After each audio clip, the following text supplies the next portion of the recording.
It's November 11th, 2019, and it's time to review 5 of the most outrageous, infuriating, or just plain baffling things that have happened lately. It's your Facepalm 5. Let's count 'em up. Number 1, Trump and allies push to expose and intimidate whistleblower. We have officially reached the let's just try to scare our enemies into leaving us alone phase of the Trump team's response to the impeachment inquiry. For the past few weeks, Trump and his various surrogates and cheerleaders have become increasingly insistent that the Democratic members of Congress pursuing the impeachment investigation should reveal the identity of the whistleblower whose concerns about Trump's phone call with the president of Ukraine started this ball rolling in the first place. And, so these Trumpers demand, if the Democrats refuse to make the whistleblower's identity public, the media should do it themselves. Not because once the whistleblower's identity is confirmed and made public, they'll be easier to harass and intimidate and discredit through attacks to their character. That's silly. Why would you even say that? It's just that people want to know, okay? Is the president not allowed to face his accuser? I mean, yeah, the whistleblower is protected by laws which were written for situations similar to this one, but come on! Tell us who it is so we can destroy them! Wait, no, not that last part. Does it matter at all to these dipshits that the cat is out of the bag now? And even if the whistleblower were to mysteriously vanish, the impeachment inquiry would continue? Probably not. Trump says the whistleblower should be outed because they gave an inaccurate accounting of his call with Ukrainian President Zelensky, but A, no they didn't, and B, even if they did, numerous other witnesses, not to mention the summary of the call released by the White House itself, established that Trump did attempt to pressure Zelensky into investigating Joe Biden, and other witnesses have established that effort extended well beyond that one phone call. Senator Rand Paul spoke at a Trump rally in Kentucky where he demanded that the media expose the identity of the whistleblower. Several Trump defenders, including Donald Trump Jr., retweeted articles from such reputable sources as Breitbart, which claim, without confirmation, to reveal the identity of the whistleblower, thereby endangering that person whether they happen to actually be the whistleblower or not. But let's put Donald Trump Jr. to the side for the moment. We're going to come back to him. First, speaking of Breitbart, number 2, in shocking twist, it turns out Richard Spencer is super racist.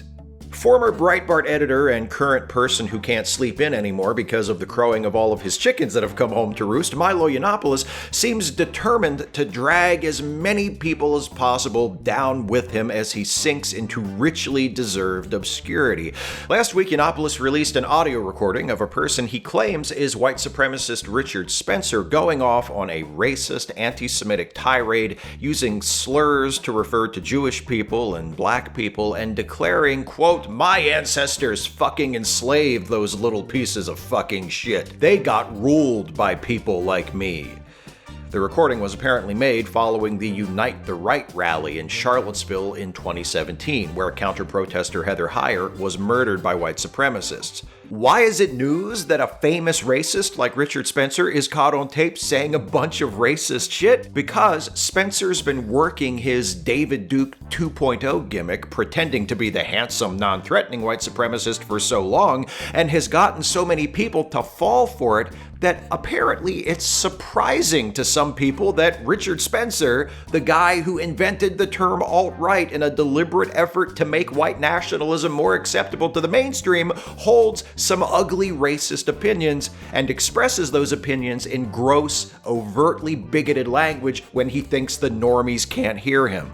The only reason Richard Spencer caught on tape saying racist shit is news at all is because so many people have taken this neo-Nazi piece of garbage at his word that he's not such a bad guy. He says racist shit all the time. He's said it in print, on podcasts, on TV, but because he doesn't use the N-word or the K-word, he gets away with being described as racially charged or controversial rather than a white nationalist who supports genocide. It's a disgrace. To hell with Richard Spencer. To hell with Milo Yiannopoulos getting attention for himself by telling us all what we already know. And to hell with everyone who cried foul when poor innocent Richard got punched in the face a couple of years ago. How many times do people like Richard Spencer need to tell us who they are before we finally realize that no matter what happens to them, we should never, ever be on their side?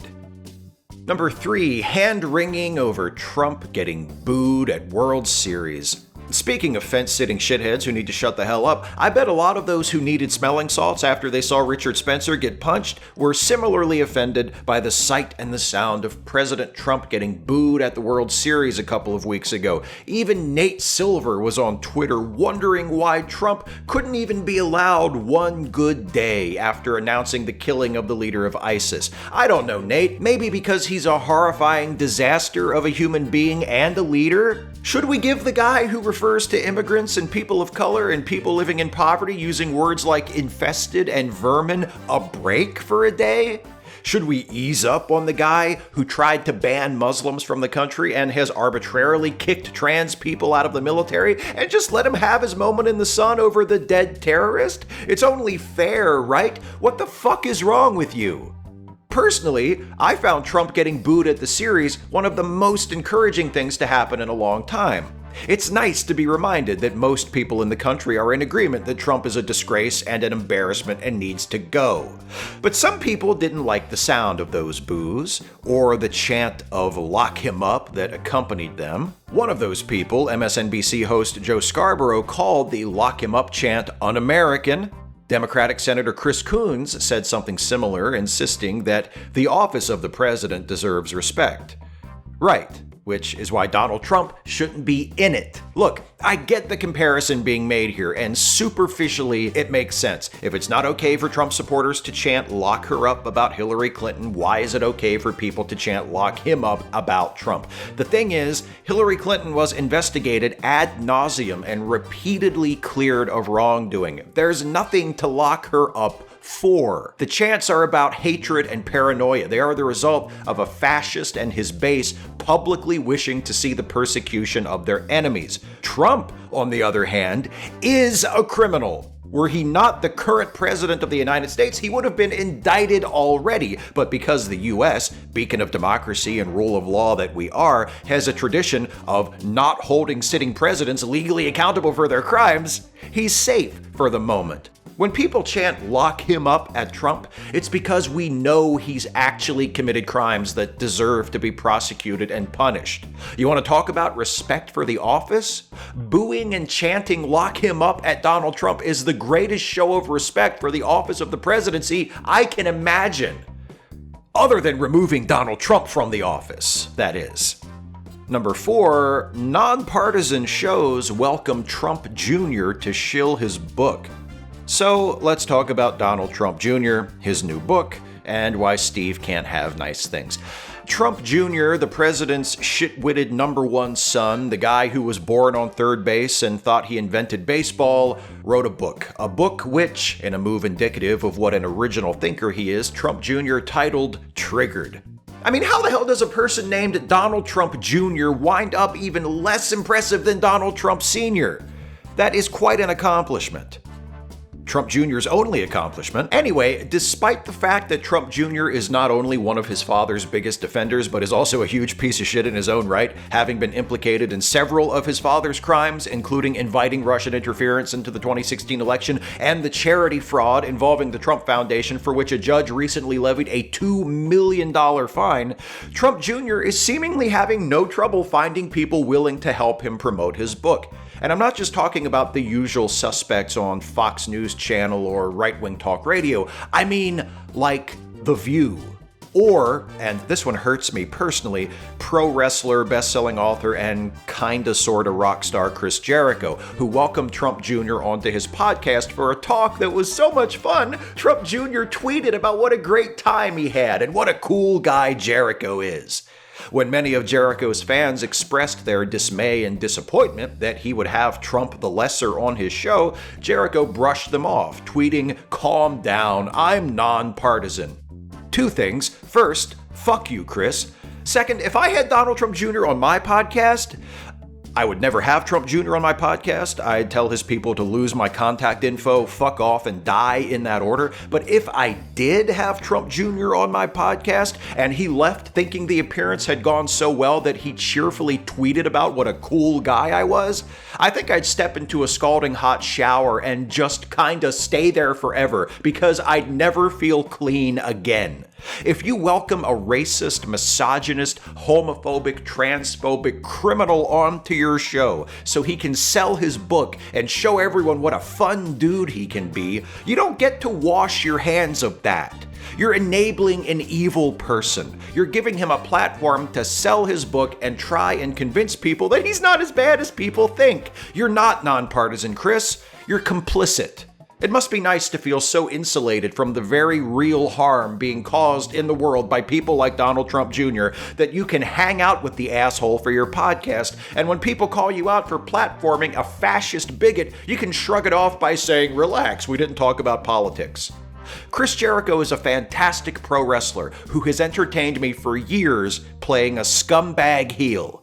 It's disappointing to learn that he wasn't actually playing. Now it's time for the segment devoted to some of the other things Donald Trump has done recently to disgrace the presidency and embarrass and/or endanger the United States and the rest of the world.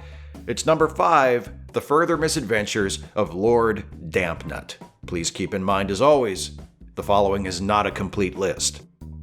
Trump held a rally in Kentucky in support of that state's Republican governor, Matt Bevin, ahead of last week's gubernatorial election. At the rally, Trump said that if Bevin lost, they are going to say Trump suffered the greatest defeat in the history of the world. Trump then pleaded, "You can't let that happen to me." That's how he campaigns for someone? If you lose, it'll make me look bad, so don't do that to me? I guess it makes sense if your remaining supporters are basically a cult. Anyway, the next day was Election Day, and Bevin lost. What? Yes, the Republican lost the governor's race in Kentucky.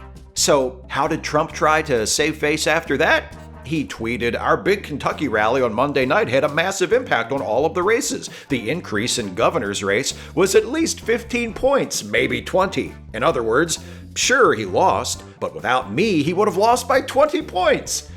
Except that, according to polls, the governor's race was either a tie or showed a slight lead for Bevin heading into Election Day. Bevin embraced Trump as heedlessly and wholeheartedly as possible, and it didn't work. He lost. Moving on, as I mentioned earlier, a New York State judge ordered Trump to pay $2 million to settle a lawsuit which alleged that the Trump Foundation improperly coordinated with Trump's presidential campaign. In the decision, the judge found that in January 2016, Trump held a fundraiser supposedly for the foundation, only to redirect the money to his presidential campaign. Another word for that is fraud. Trump responded to the decision by complaining that he's the only person who can give to charity and get attacked for it. Actually, Donald, lots of shitty people give to charity or organize fundraisers for charities and then try to use that as a shield for their shittiness, apparently ignorant of the fact that it only makes them look shittier, because how big of a piece of shit do you have to be to use a charity to try and make yourself look good? One last thing about Trump ripping people off under false pretenses before we wrap this up. Trump's campaign recently held a contest to drive up donations, with the promise that the winner would get to have breakfast with Donald Trump. Let's leave aside any thoughts of how utterly broken and wretched a human being would have to be in order to want to have breakfast with Donald Trump. The fact remains, lots of people did enter this contest, and one person, Joanna Camus, won. The only thing is, she didn't have breakfast one-on-one with Trump, despite the campaign repeatedly implying that a personal breakfast with Trump was the prize. In fact, Camus didn't have breakfast with Trump at all. She was invited to an event where she got to meet Donald Trump Jr., and she eventually was allowed to take a photo with Trump himself, but the prize of breakfast with Trump just never happened at all. And Camus is not the only person to win a contest put on by the Trump campaign, only to discover that the promised prize doesn't exist. Judd Legum conducted an investigation into the Trump campaign's contests for his newsletter Popular Information and found 15 contests held since 2018 where the top prize was a meal with Trump, and found no evidence that any of the contest winners ever shared a meal with Trump. There's another word for that: fraud. Shit, I've said that twice now. Well, you know, that's really one of the only honest slogans his campaign could have. Trump. There's another word for that: fraud. Okay, that's 3 times. I'm out of here. That's 5. Speak out, act out, resist, look after each other. Hey folks, well, that's it for this episode of the Facepalm 5. Hope you got something out of it. If you did, please click like and share the video and subscribe to this channel if you're not subbed already. And also, please consider helping me to continue making videos like this one by supporting this channel with a monthly donation through Patreon. You can go to patreon.com/Steve Shives to become a patron for as little as $1 a month. And believe me, those $1 a month pledges really add up and help me out a lot. But if you can afford it and you think I'm worth it and you pledge $5 a month or more, you get yourself a shout out at the end of the Facepalm 5, just like these fine folks, my newest $5 or more per month patrons, and they are Carlisle the Cinephile. Thank you, Carlisle. Marcus Siegemund. Thank you, Marcus. Matthew Royker. Thank you, Matthew. Rick Dance. Thank you, Rick. Josh Reed. Thank you, Josh. Jonathan Peden, thank you, Jonathan. Jeff Richards, thank you, Jeff. Fab, thank you, Fab.